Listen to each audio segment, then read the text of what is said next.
Hello students, today I am with Dr. Sompal Yadav from Mary State University. Hello sir. Sir सबसे पहले मैं ये बोलना चाहूँगी कि MBBS स्टूडेंट्स के जो भी डाउट्स होते हैं यूनिवर्सिटी को लेके तो वो आप हमें इस वीडियो में बताइएगा प्लीज़। सबसे पहले मैं पूछूंगी what is the location of the university कि लोकेशन की यूनिवर्सिटी कहाँ सिचुएटेड है। मारी स्टेट जो यूनिवर्सिटी है वो मॉस्को से अप्रोक्स 800 किलोमीटर दूर एक छोटी सी सिटी योस्करोला उसके अंदर है। स्टेट का नाम मारियल है, उसकी एक कैपिटल है योस्करोला, उसके अंदर मारी स्टेट यूनिवर्सिटी है। ओके, तो मेनली स्टूडेंट्स का एक यही क्वेश्चन आता है कि क्या सेफ्टी मेजर्स हैं, क्या सिक्योरिटी मेजर्स हैं गर्ल्स को लेके बॉयज़ को लेके, क्या यूनिवर्सिटी क्या गाइडलाइंस फॉलो करती है? यूनिवर्सिटी की गाइडलाइंस भी होती हैं, कुछ हमारे वहाँ पे प्राइवेट हॉस्टल्स भी हैं, हमारी उनकी भी गाइडलाइंस होती है। जैसे कि अगर कोई भी स्टूडेंट हॉस्टल में रहता है, गर्ल्स हो चाहे बॉयज़ हो, हम उनको एक टाइम फिक्स रखते हैं कि रात को आपको 10 बजे से पहले हॉस्टल के अंदर आना ही होगा।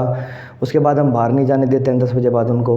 तो दूसरा सेफ्टी है, उसको लेकर हम 24 आवर्स नीचे जो एंट्री होती है वहाँ पे अपना गार्ड होता है जो किसी अननोन पर्सन को अंदर नहीं आने देता है। हर एक बच्चे के पास अपना सेंसर की होता है, उसी के थ्रू वो खोल के अंदर जा सकता है। Proper camera security everything 24 hours camera security होती है। हर एक फ्लोर पर एक वार्डन होता है। तो बहुत से स्टूडेंट्स को ये भी डाउट होता है कि बाहर की यूनिवर्सिटीज़ हैं, क्या वो डिग्री वैलिड है, गवर्नमेंट के अंडर में आती है, एजुकेशन सिस्टम है, वो MBBS आपकी यूनिवर्सिटी के थ्रू कर रहे हैं, तो क्या वो आगे जाके उनकी जॉब में बेनिफिट होता है, वो डिग्री वैलिड रहती है हर जगह?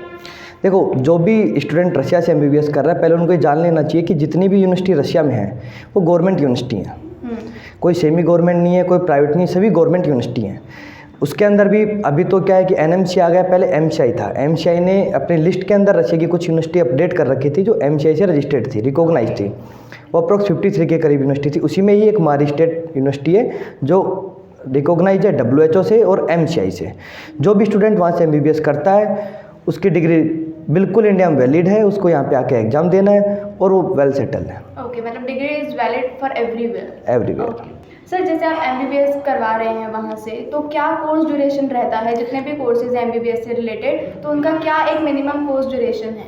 देखो, हर कंट्री का अपना अलग अलग कोर्स जो ड्यूरेशन होता है MBBS का अलग अलग होता है। जैसे इंडिया में ये 4 ईयर 6 मंथ के करीब है, जर्मनी में 7 ईयर है, कजाकिस्तान किर्गिस्तान में 5 ईयर, ऐसे ही रशिया में 5.8 ईयर है। रशिया की कोई भी यूनिवर्सिटी से करो 5.8 ईयर है। तो क्या एडमिशन प्रोसेस रहता है? मतलब आपकी यूनिवर्सिटी का क्या क्राइटेरिया है, क्या रिक्वायरमेंट्स हैं कि उनको कोई पहले टेस्ट देना पड़ता है, कोई एग्ज़ाम क्लियर करना पड़ता है, तो वो क्या पूरा एडमिशन प्रोसेस है? जो एडमिशन प्रोसेस है उसके लिए पहले स्टूडेंट 11th-12th क्लास से में बायोलॉजी से पास होना चाहिए। उसके बाद जो उसकी एज है वो 17 साल या 17 साल से ऊपर होनी चाहिए। उसके बाद वो नीट क्वालिफाई होना चाहिए। ये मेनली है, जो भी स्टूडेंट अगर जाना चाहते हैं उनका ये 100% है कि वो नीट क्वालिफाई होने ही चाहिए। विदाउट नीट क्वालिफाई वो इंडिया में आके एग्जाम नहीं दे पाएंगे। ओके, तो जैसे आप बोल रहे हैं 11th-12th में बायोलॉजी से होना चाहिए, तो कोई परसेंटेज क्राइटेरिया है कि हाँ इतना परसेंट? हाँ बिल्कुल है। जैसे अगर अपना जर्नल की बात करें तो 50 से अबव होना चाहिए। OBC SC ST का अप्रोक्स 48 के करीब है, 48 होना चाहिए। तो जैसे अब वहाँ पे बच्चे MBBS के लिए आ रहे हैं तो ऑब्वियसली उनको वीज़ा का प्रोसेस होता है, तो वो यूनिवर्सिटी उनकी हेल्प करती है उसमें, या बच्चों को खुद ही वो पूरा प्रोसेस करना पड़ता है? नहीं, इन सब में यूनिवर्सिटी भी हेल्प करती है और हम भी हेल्प करते हैं। अगर किसी स्टूडेंट को एडमिशन लेना है, फर्स्ट क्या होता है कि अपने डॉक्यूमेंट्स अपने कंसल्टेंट या काउंसलर को दें। उसके बाद काउंसलर उनके अपने डॉक्यूमेंट्स, अपोस्टाइल वगैरह जो भी प्रोसेस है वो कंप्लीट करवाएंगे, एडमिशन लेटर, इन्विटेशन लेटर, और जो वीज़ा है वो भी काउंसलर ही उनको अवेलेबल करवाएगा। हर एक चीज़ जो है वो यूनिवर्सिटी तो इन्विटेशन लेटर देगी, एम्बेसी वीज़ा लगाएगी, जो उसमें हेल्प काउंसलर और कंसल्टेंसी करेंगे।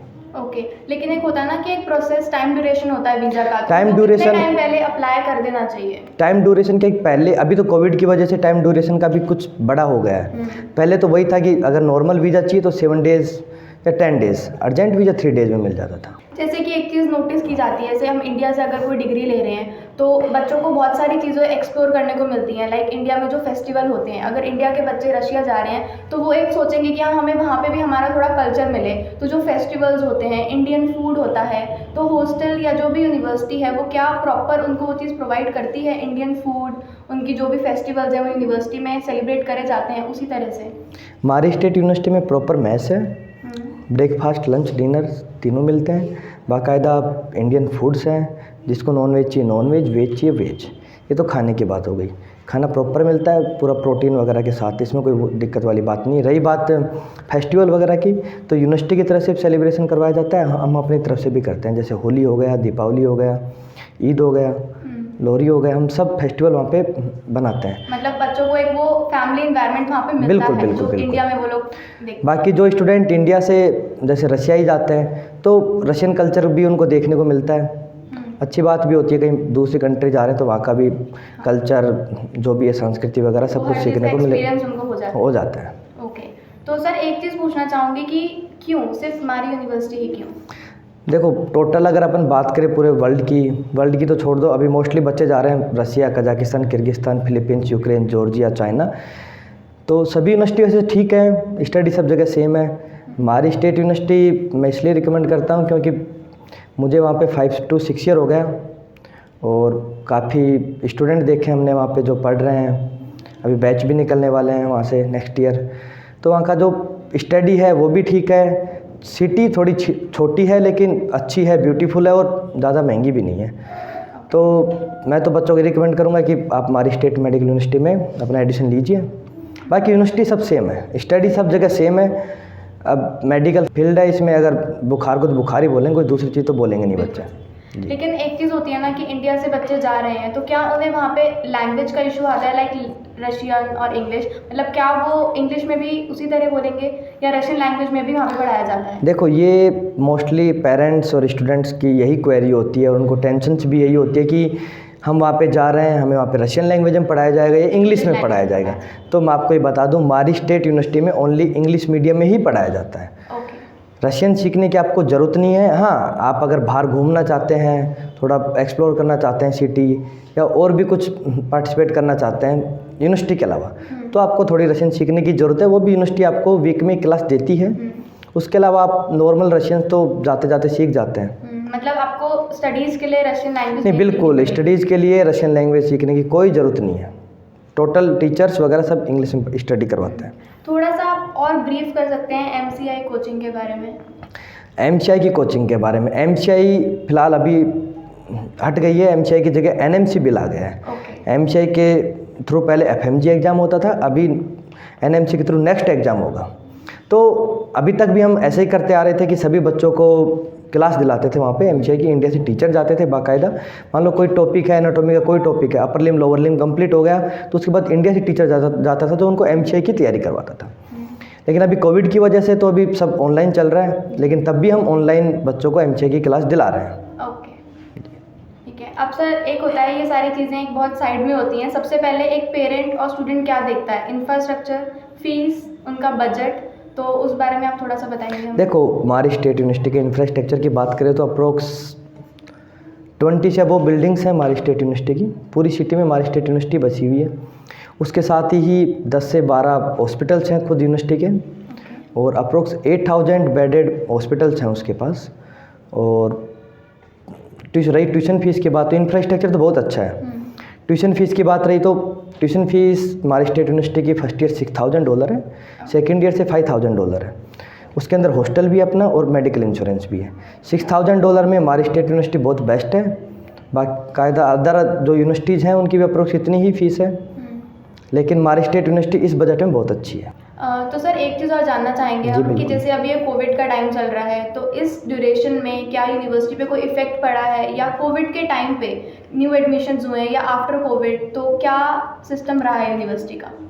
कोविड की वजह से स्टडी और यूनिवर्सिटी के ऊपर कोई इफेक्ट नहीं पड़ा। हाँ, ये है कि पहले ऑफलाइन होता था, अभी ऑनलाइन हो रहा है। सभी स्टूडेंट्स अप्रोक्स मार्च में फ़्लाइट्स बंद हो गई थी, उसके बाद अप्रैल मई जून से हमारी स्टेट यूनिवर्सिटी से आना स्टार्ट हो गए थे वंदे भारत मिशन के थ्रू। उसके बाद उनका हॉलीडेज़ हो गया था।